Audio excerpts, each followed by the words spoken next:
So we spoke about arthralgias versus arthritis, and here's a term that we didn't speak about. It's called Charcot arthropathy, and it really was a description of the arthritis that was seen after infectious disease, rheumatic fever, and it really describes a certain type of arthritis. And that type of arthritis is very typical of lupus. When I think of arthritis, I think of the two big camps, lupus arthritis and I think of rheumatoid arthritis.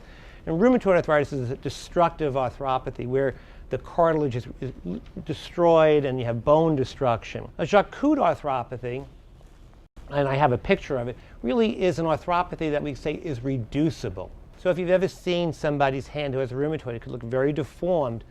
No matter what that patient might try to do, once those deformities set in, you can't fix them. Whereas in this kind of arthropathy, the hand can look terrible. And I'll show you some pictures. But most of the times you're able to, just by pressure or wearing a ring from the occupational therapist, you can reduce the deformity. Because the deformity doesn't affect the structures. It really affects the tendons. Because of inflammation, they lose their strength and their elasticity. They become more elastic, and it allows for slippage of the joints. So Charcot arthropathy, usually you have ulnar deviation, which means the fingers go outside. And there may be deformities of the PIPs and MCPs. The MCPs, these joints over here, are all sublux, which means they're not kept in the normal alignment. And finally, we have non-erosive versus erosive. When one thinks of erosive arthritis, we think of rheumatoid arthritis. Most patients with lupus have non-erosive arthritis. So even though they hurt and there's swelling, their joints, there's no destruction, which is good. I mean, losing cartilage, ask a rheumatoid, and we don't have no rheumatoids in the room, hopefully, but it's not, their joints are destroyed. They oftentimes need to have sometimes joint replacements. It's a lot more complicated in terms of the joint processes, but they have an erosive disease. Now, that's not to say that can't happen in lupus. Just a little cartoon. This is the erosion. You can see he has cartilage, and this is an erosion here. This is an inflamed joint, and then it goes on to a damaged joint. And it goes usually from this stage where this synovium, which usually is about 3 cells thick, and this is, we're talking now for typically a normal patient. The normal synovium is very, very thin. You see it on a microscope. But when there's inflammation, as you may or may not have experienced yourself, the joint can become boggy and full, and the tissue is actually hypertrophied. So going from maybe 3 cells thick to 100 cells, from maybe something that you can't even see unless you look on a microscope, to something that you could actually see when you walk into the room. There can be that much inflammation. And then you can have erosions. And this is not what typically happens in lupus, but can. So again, why do you hurt? Well, morning stiffness. You wake up in the morning, you try to get out of bed, and typically one of the first complaints is that your joints are stiff, and it's felt to be due to some low-grade inflammation. When you don't use the joints, the inflammation just sits there. So it's not uncommon during the day, if you're not active, when you go to get up, to feel that stiffness. We sometimes refer to that as gelling, a common manifestation in both lupus and rheumatoid.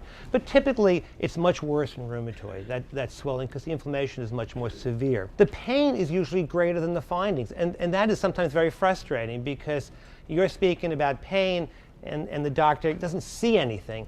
But it's your body, you know what's going on, but there's not a lot of findings. So this is a real finding, and it's typical of lupus that the pain is typically much worse than the signs of inflammation. The arthritis sometimes can be migratory and brief. It may not last. You may have episodes where you have really bad arthritis in the wrist and the hand for a couple of days, and then it disappears, either from medicine or even on its own. It just gets better.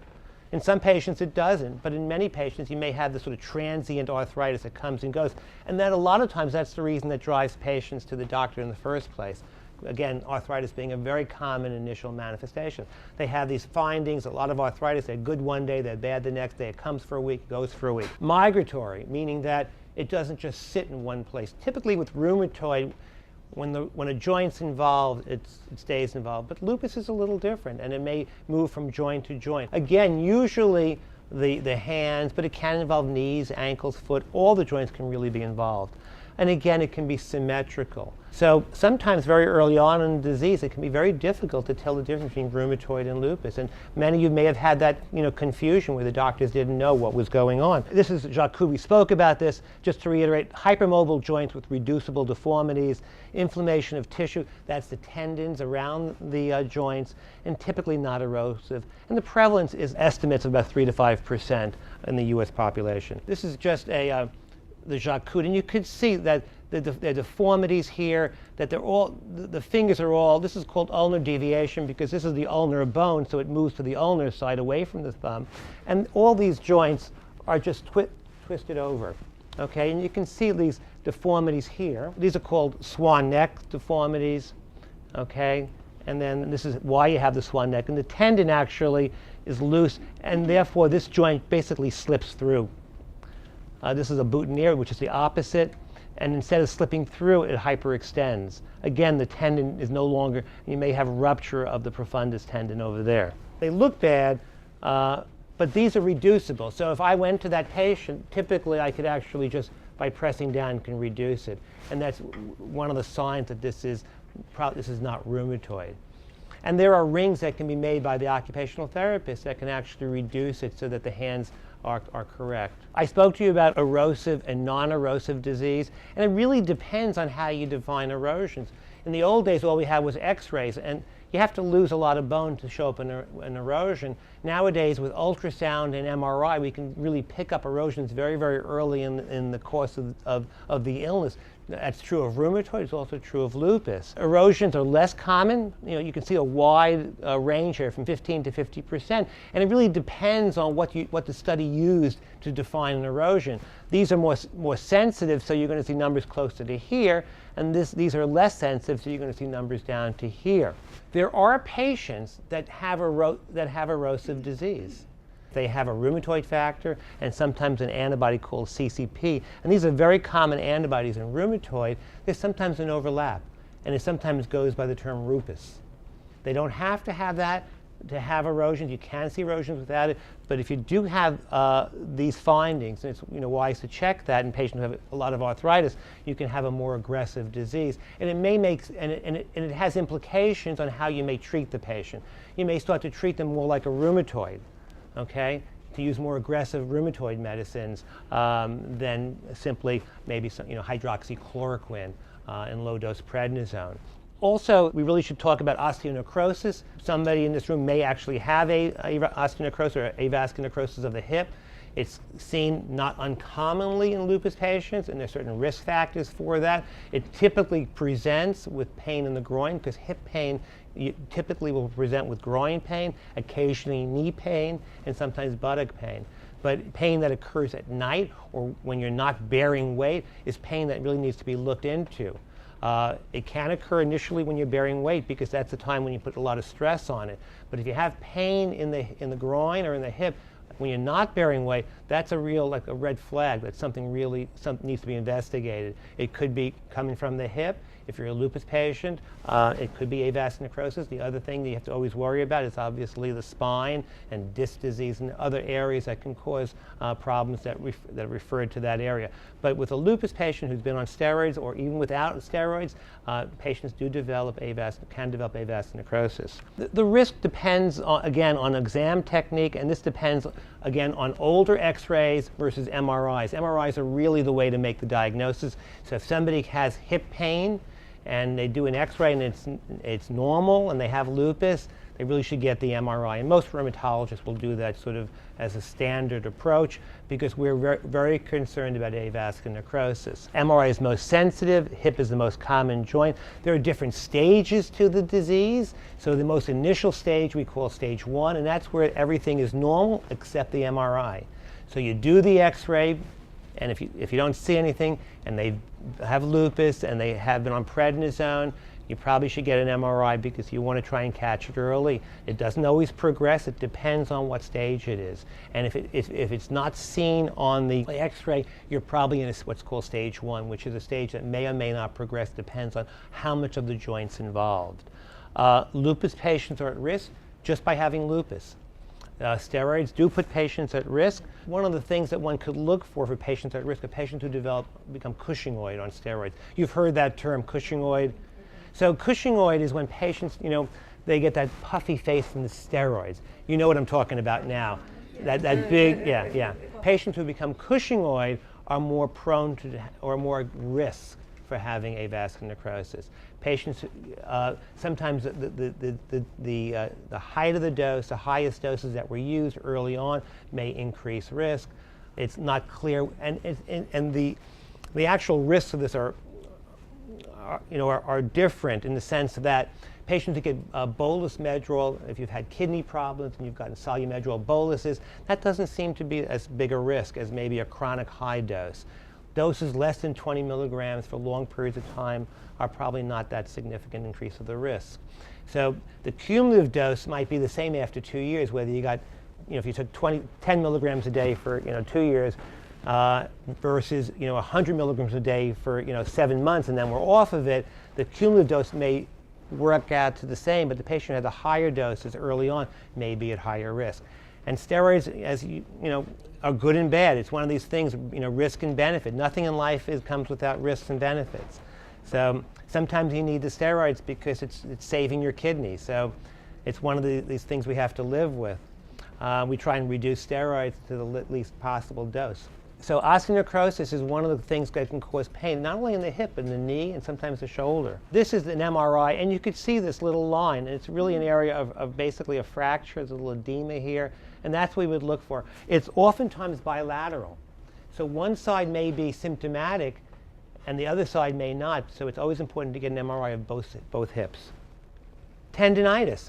The rotator cuff is in the shoulder. So if you have problems with the shoulder, you wake up and you can't raise the shoulder, you have trouble, you're able to raise it a little bit, but going higher up. When you come down, you're okay. You get to a point and it hurts. That's very typical of a rotator cuff tendinitis, and patients with lupus are more at risk for that. If you complain of shoulder pain, the doctor says you have arthritis, you probably should say to him, I've never hurt my shoulder. Could this be a tendinitis? Because arthritis in the shoulder is not typical, especially in lupus patients. In rheumatoid, it's different. But if you don't have rheumatoid and you're a lupus patient, you have shoulder pain, it's probably not arthritis. It's more likely that it's a tendon problem. And that's much more common for many patients. The Achilles tendon, epicondylitis is something at the elbow. We sometimes call that tennis elbow. So these are different tendons that can be involved. The infrapatellar tendon, not everything, just because your knee hurts doesn't always mean it's arthritis. The tendon can be involved, and lupus can involve tendons. We're very concerned about ruptures from tendons, and sometimes some of the quinolones can sometimes exacerbate or increase the risk of that. If you're a lupus patient and you're on a quinolone, you can have a tendon rupture. So that's something, and if that happens, that's something that should be attended to right away. You don't want to let a tendon rupture go for a long period of time, because tendons, if it ruptures, they tend to retract. And they get to a point where you can't reattach them. So you have a sort of a window after a tendon rupture, a couple of days, where you want to get in there and repair it. If you wait too long, it may not be repairable. What about myalgias? So many people complain that they just hurt, and a lot of times it can be due to just muscle aches. We can sometimes see proximal weakness. So what we mean by proximal is hip girdle, the hips and the shoulders. So people sometimes have trouble getting out of a chair. Now that can be due to arthritis, but if there's no arthritis, the other possibility is that there's muscle weakness. So raising the arm or having trouble raising the arm. There can be really an acute, what we'd say, myopathic picture with elevated muscle enzymes, which is called the CPK. Sometimes if somebody comes in and says they have trouble getting out of the chair, it's common, off the toilet, they have trouble getting off the toilet. Now it can be due to arthritis, but if the arthritis isn't there, one of the other things to consider would be, could this be a myopathy, especially if they complain of pain in the thighs or pain in the shoulders. So myopathies are another cause of weakness and pain, and they are part and parcel of lupus. Sometimes steroids can induce weakness. Antimalarials can sometimes cause weakness. They can affect. So sometimes it's pretty rare, but the steroids can sometimes cause a myopathy. One of the features of that myopathy is that you find the patient to be weak, but the CPK is normal. And if the patient's been on high-dose steroids and they complain that they've been getting progressively weaker, one of the things is it may be due to the steroid, especially if the CPK is normal. What about fibromyalgia? It may complicate the picture for some lupus patients, in some series up to about 25%, depends on the series of patients. But it does exist. It's common in not only lupus, but other connective tissue diseases. It's a diffuse pain syndrome. So what I mean by that is that patients complain of pain in entire areas of the body. It's not just a joint. It's not just a shoulder, but it's like the whole arm hurts or their leg hurts. They really can't say that it's in one specific spot. I have patients sometimes say my arm hurts, and I'm not sure. We always have to have the same vocabulary. So is it the joint? Is it the wrist? Is it the elbow? Or is it what's in between? Because they say when most people hurt, many people say my joints are hurting, and the joint is in the wrist. The joint is in the elbow. In between is really muscle. So if it hurts in between, it's probably some kind of myopathy, or they pulled a muscle or a tendon. But it's not everything is a joint, and many people just kind of say my joints hurt.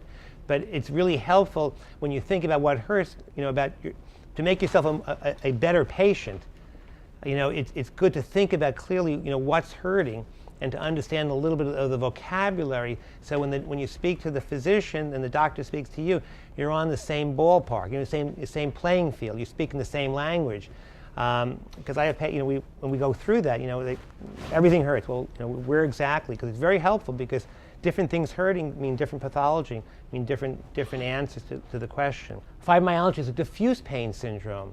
It could be associated with headaches, either tension or migraine headaches, irritable bowel syndrome, which is a combination of episodes of constipation, diarrhea, abdominal cramps, but no blood in the stool. Temporomandibular joint syndrome, so pain in the jaw when you chew your food. Something called interstitial cystitis, which is a irritated bladder, having to run to the bathroom, but the urinary tract is clean. There's no red cells, there are no infections in the urine, and you have to see the urologist sometimes to have that diagnosis. Esophageal dysmotility, always having heartburn or reflux. And a lot of chest pain, and you go to the emergency room with chest pain, and they do a workup, and the troponin and the CPK and the EKG is all normal, and they say it's atypical chest pain. And a lot of times, it's not uncommon for fibromyalgia patients to have a lot of chest pain. What is atypical Raynaud's? Well, lupus patients get Raynaud's. I'm sure somebody here has it. When I look for Raynaud's, I usually look for blanching of the skin, usually from the joint, from the MCP distally to the fingertips. So that's typical Raynaud's. It may start as turn white, and then it'll maybe get bluish, and then it may get red. Now, you don't have to have all three color phases. Some people do. Some people only turn bland, only get white. Some people just turn bluish. But patients who have Raynaud's sometimes have what we call this fibromyalgia, sometimes have an atypical Raynaud where the whole hand changes color. It's not quite the same thing. They also may have a malar flush. Now, lupus patients all know about the butterfly rash, and we call that a fixed rash, meaning that if you put pressure on it, it doesn't blanch. It just stays red. But a flush, it can happen to anybody who gets excited or nervous. Their face will flush, and if you put pressure on it, the erythema, the redness, will go away. And that's a malar flush. But this can sometimes be confusing, and so fibromyalgia patients can have this, and they can sometimes be confused with lupus. If you have lupus and fibromyalgia, all bets are off here. And the other big thing is what we call non-restorative sleep. These are patients who go through a night, they could sleep and not, wake up, and yet when they wake up in the morning, they don't feel rested. So you can have a full night's sleep, and you wake up and you just feel terrible. And it's because of problems with the sleep cycle. There's REM sleep and non-REM sleep. And it's in the non-REM sleep cycle that there are problems. And no matter how much sleep you get, you just don't feel rested and you ache. And it's very, very important to address that. If you don't get a good night's sleep because you can't get comfortable, you're going to ache in the morning also. And that's really a real component of patients. Poor sleep and lack of sleep leads to a lot of joint problems and muscle aches and arthralgias.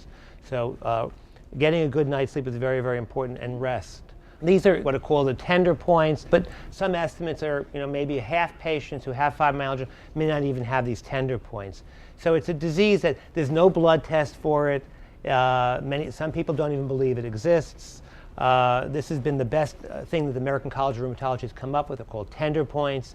And these are areas that are just very, very tender on palpation. And we use these, but it doesn't, if you don't have that, it doesn't mean you can't have the disease. So if you have suspicion in the patient, you can't explain the findings, and they have, they're the right, they fit the right picture, they may very well have fibromyalgia. And again, it can coexist with lupus. These are therapeutics for fibromyalgia. I'm going to let physical therapy talk about this because this really plays a role in all kinds of arthritic conditions, low impact aerobic exercise. And these are medications that are used in fibromyalgia and people with pain, tricyclics, tramadol, duloxetine, milnacipran, and pregabalin. These names may not be familiar. This is Lyrica, okay? You may have heard of that. This is Savella, this is Cymbalta, this is Ultracet, and this could be Elavil. You may know the medicines by those names as opposed to the generic names.